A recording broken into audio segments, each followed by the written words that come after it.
Hello everyone, welcome back to Rama వంటకాలు. ఈరోజు మీకు చూపించబోయే రెసిపీ లెమన్ రైస్. వారంలో ఒక్కసారైనా మనం ట్రై చేస్తూ ఉంటాం కదా ఈ రెసిపీని. చాలా క్విక్గా అయిపోతుంది. మార్నింగ్ పిల్లల లంచ్ బాక్స్లో కూడా చాలా టేస్టీగా సింపుల్గా చేసి పెట్టేయచ్చు. కొత్తగా నేర్చుకునేవారు మరొకసారి ఈరోజు వీడియోలో చూసేయండి. ముందుగా 1/2 టీ స్పూన్ ఆవాలు, చిన్న అల్లం ముక్క తీసుకొని ఇలా బరకుగా పేస్ట్ చేసి పక్కన పెట్టుకోండి.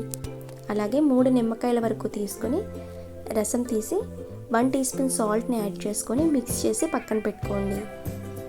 సాల్ట్ ముందుగా నిమ్మరసంలో యాడ్ చేసుకోవడం వల్ల సాల్ట్ అనేది మనకి బాగా మెల్ట్ అవుతుంది, రైస్లో బాగా మిక్స్ అవుతుంది.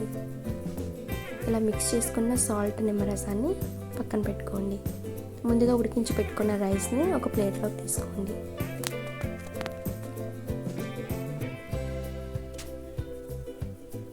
ఇప్పుడు ఇందులో ఆవాలు అల్లం పేస్ట్ని యాడ్ చేసుకోవాలి. అలాగే నిమ్మరసాన్ని కూడా యాడ్ చేసుకోండి.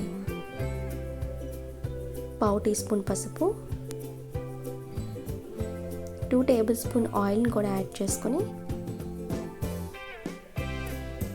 అలాగే కొద్దిగా కరివేపాకు కూడా వేసి బాగా మిక్స్ చేయండి.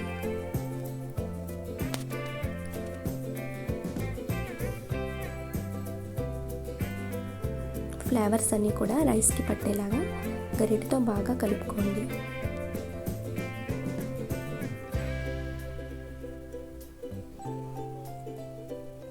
చూడండి, ఇలా రైస్ అంతా కూడా కలుపుకొని పక్కన పెట్టుకోవాలి.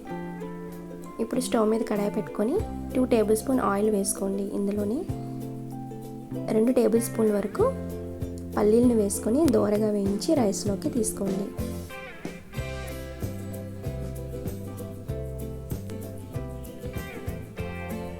అదే ఆయిల్లో 2 టేబుల్ స్పూన్ వరకు శనగపప్పు, 1 టేబుల్ స్పూన్ మినప్పప్పు, 1/2 టీ స్పూన్ ఆవాలు వేసుకొని ఒకసారి ఫ్రై చేసుకోండి. పోపులు కొంచెం కలర్ మారిన తర్వాత 3 పచ్చిమిరపకాయలని చీల్చి వేసుకోండి. అలాగే 3 ఎండుమిరపకాయల వరకు తుంచి వేసుకోండి.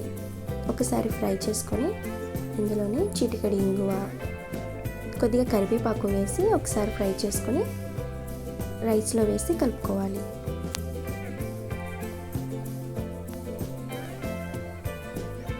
చూడండి, పోపులన్నిటిని కూడా మనం రైస్లోకి యాడ్ చేసుకోవాలి. పోపులన్నీ కూడా మనకి రైస్కి బాగా పట్టేలాగా ఒకసారి బాగా కలుపుకోండి. అంతేనండి, చాలా సింపుల్గా ఈజీగా మనం లెమన్ రైస్ని ప్రిపేర్ చేసుకోవచ్చు. ఇది చాలా టేస్టీగా కూడా ఉంటుంది. మీరు కూడా తప్పకుండా ట్రై చేయండి. మా రెసిపీ నచ్చినట్లయితే మా ఛానల్ని సబ్స్క్రైబ్ చేసుకోండి, లైక్ చేయండి, షేర్ చేయండి.